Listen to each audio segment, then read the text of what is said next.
Hi, everyone. Thank you for joining. Today, we're going to be discussing ways to stay healthy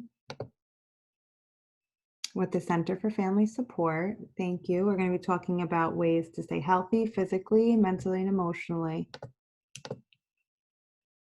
So we're going to start out on a very big topic. I'm sure everyone is watching the news.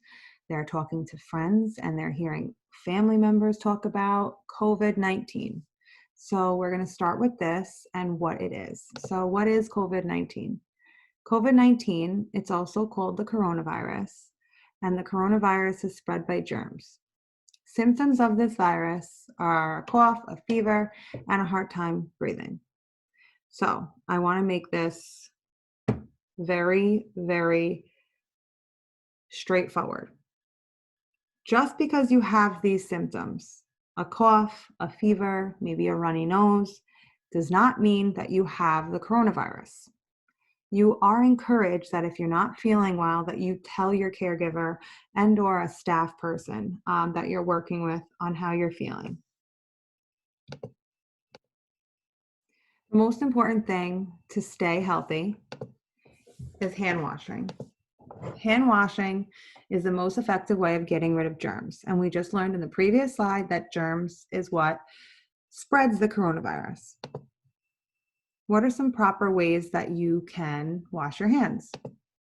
So first, you want to wet your hands with clean running water. Then you want to apply soap and you want to rub your hands together. You want to get the backs, the front. You want to get in between your fingers. And if you have long nails, you want to try to get underneath your nails as well, because that's where germs gather. You want to scrub for 20 seconds. And you want a simple way to know that you've reached that 20-second mark is by singing the ABCs. After that, you want to rinse your hands well under running water, and you want to make sure to dry them. You can air dry them or you can use a clean towel. Applying hand sanitizer. So, hand sanitizer, although it's not soap and water, which is the best way of getting rid of germs, hand sanitizer can quickly reduce the number of germs on your hands. It's important that if you have those mini hand sanitizers, that you can carry them around with you in the community, because it could be used during times that soap and water can't be found. You want to use about a quarter size of the hand sanitizer, and you want to rub on the front and the backs of your hands. When should I wash my hands and when should I use hand sanitizers? So you should be using hand sanitizer or washing your hands before and after you prepare food, before you eat food, after you use the bathroom, after you use public transportation. So this even includes when you're getting into a car, you're touching the handle of the door. When you're on the subway, you're holding a pole. When you're walking down or up stairs, you're touching a railing. So whenever you're really out in the community and you're touching things, you want to try to either wash your hands or use hand sanitizer. After handling pets, if you have a cat, if you have a dog, you want to make sure that you're washing your hands after you're handling them. If you're around someone who is sick, or after you sneeze, cough, or blow your nose. There are so many more times that you should consider washing your hands or using hand sanitizer.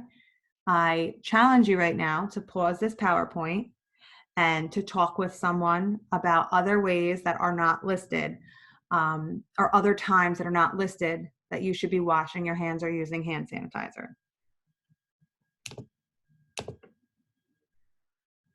Some things to consider. You want to try avoiding touching your face. If you're a nail biter, you want to try to avoid biting your nails. You want to try staying home as much as possible, and you want to try to avoid heavily populated places.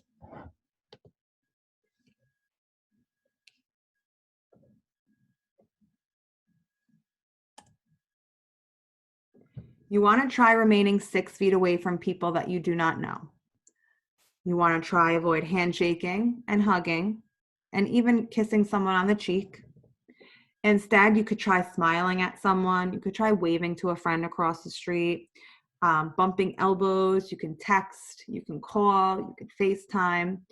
And that's a really great way to stay connected with your family and friends right now, because it's really not encouraged to be going out and hanging out in large groups. Social distancing. What is social distancing?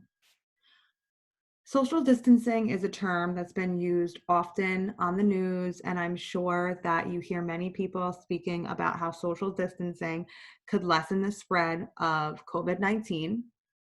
So, an example of it is canceling events that are likely to draw crowds. Social distancing is increasing the physical space between you and someone else to avoid spreading the illness. That's why on the slide before, we spoke about staying around about 6 feet away from another person that you don't know. Staying about 6 feet away from other people lessens your chances of catching this or spreading this.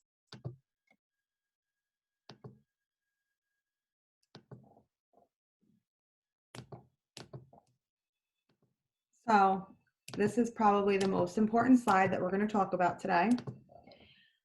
I want everyone to know that right now it's okay to be upset or disappointed when something that you looked forward to is canceled. Many people have advocacy meetings, book club meetings, groups, and workshops that may have been planned months ago that have been canceled on them. People go to the gym every day or the library every day, and those places are closed. So it is very understandable to be upset or disappointed in everything being closed or canceled right now. Getting anxious or nervous when your daily routine changes is understandable. Remember, the most important thing to remember is that right now, this is all temporary, and things you enjoy will be back up and running soon.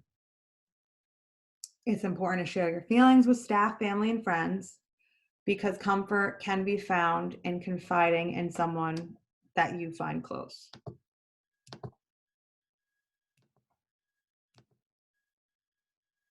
How to stay active. Okay, so staying active while practicing social distancing. So people say, how am I going to do things and stay active if I can't be near anyone? So here are some examples on what you can do. Go for a walk outside. Just keep distance from others. Go on a bike ride. You could paint, color, craft inside your home and or outside if it's a nice day. You could listen to music. You could dance, you could find dancing videos, you could learn different types of dancing, square dancing, salsa dancing, you could do it all. Go on YouTube. Yoga. We currently sent out some virtual yoga classes that are happening once a week that are free, that you could just ask your staff if you want to try that. Yoga is available. Sure, you could find it on YouTube also. Meditation, you could find on YouTube. You could do indoor exercises found on YouTube. Practice counting money.